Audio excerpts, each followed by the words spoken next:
नमस्कार, मी ॲडव्होकेट हर्षदा झगडे. आज आपण महिलांच्या समान हक्काबद्दलचा कायदा, हिंदू उत्तराधिकार कायदा 2005 बद्दल बोलूया.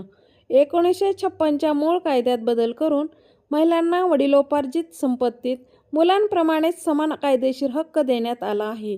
9 सप्टेंबर 2005 रोजी लागू झालेल्या या कायद्यामुळे मुलींना जन्मताच कायदेशीर वारस मानले जाते.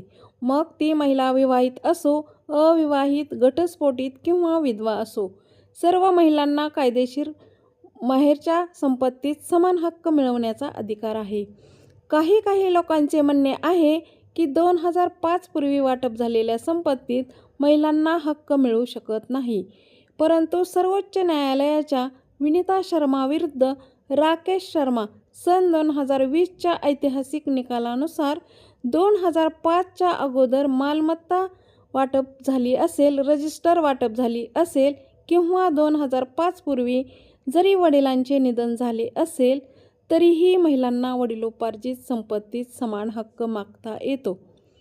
आता कोणत्या परिस्थितीत महिलांना समान अधिकार मिळू शकतो आणि कोणत्या परिस्थितीमध्ये महिलांना समान अधिकार मिळू शकत नाही ते आपण पाहू. कायदेशीर समान हक्क मिळतो कधी ते पाहू. 1. जर ती संपत्ती वडिलोपार्जित असेल तर जन्मताच महिलांचा त्या संपत्तीत समान हक्क असतो. 2. वडिलांनी मृत्यूपत्र किंवा बक्षीसपत्र केले नसेल तर वडिलांच्या मृत्यूनंतर वारसा हक्कांनी ती संपत्ती समान हिश्श्यात महिलांना मिळू शकते. 3. 2005च्या अगोदर जरी वडिलांचा मृत्यू झाला असेल तरी महिलांना विश्वासात न घेता भावांनी वडिलोपार्जित किंवा वडिलांच्या संपत्तीत वारस नोंद केली असेल आणि 7/12 उतारा फेरफार जरी भावाच्या नावावर असेल तरी त्या संपत्तीत महिलांना हक्क मागता येतो. आता कोणत्या संपत्तीत हक्क मागता येत नाही ते पाहू. 1.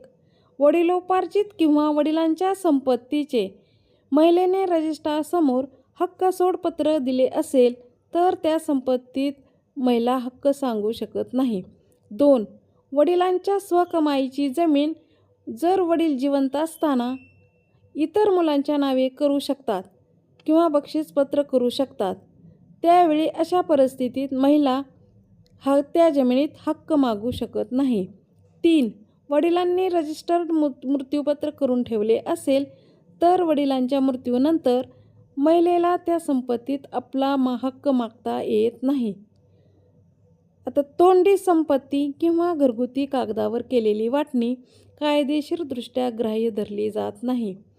भविष्यात कुटुंबात वाद टाळायचे असतील तर वडिलांच्या मृत्यूनंतर सर्व भागधारक, आई, भाऊ, बहिणी हे साक्षीदारांच्या उपस्थितीत दुय्यम निबंधकाच्या समोर सर्वांच्या सह्या घेऊन मुद्रांक शुल्क आणि नोंदणी शुल्क भरून रजिस्टर वाटणी पत्र करून घेणे सर्वांच्या फायद्याचे ठरते.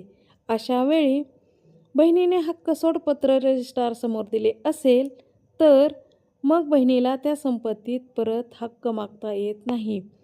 माहेरच्या संपत्तीत हिस्सा घ्यायचा की नाही घ्यायचा हा सर्वस्वी त्या महिलेचा वैयक्तिक निर्णय आहे.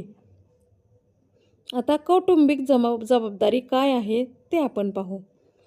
काही महिला या कायद्याचा गैरवापर करतात. माहेरची जमीन पाहिजे पण माहेरची जबाबदारी नको. हिंदू उत्तराधिकार कायदा 2005 या कायद्याने महिलांना जसे संपत्तीत समान अधिकार दिले आहेत तशीच या कायद्याने त्या संपत्तीवर असलेल्या कर्जाची आणि कौटुंबिक जबाबदारी सुद्धा समान दिली आहे. काही महिलांना माहेरची संपत्ती हवी आहे पण माहेरची जबाबदारी नको असते. आई वडिलांचा हॉस्पिटलचा खर्च, त्यांची देखरेख तसेच त्यांचा सांभाळ करणे ही सुद्धा मुलांच्या बरोबरीने समान जबाबदारी आहे असे या कायद्यामध्ये सांगितले आहे.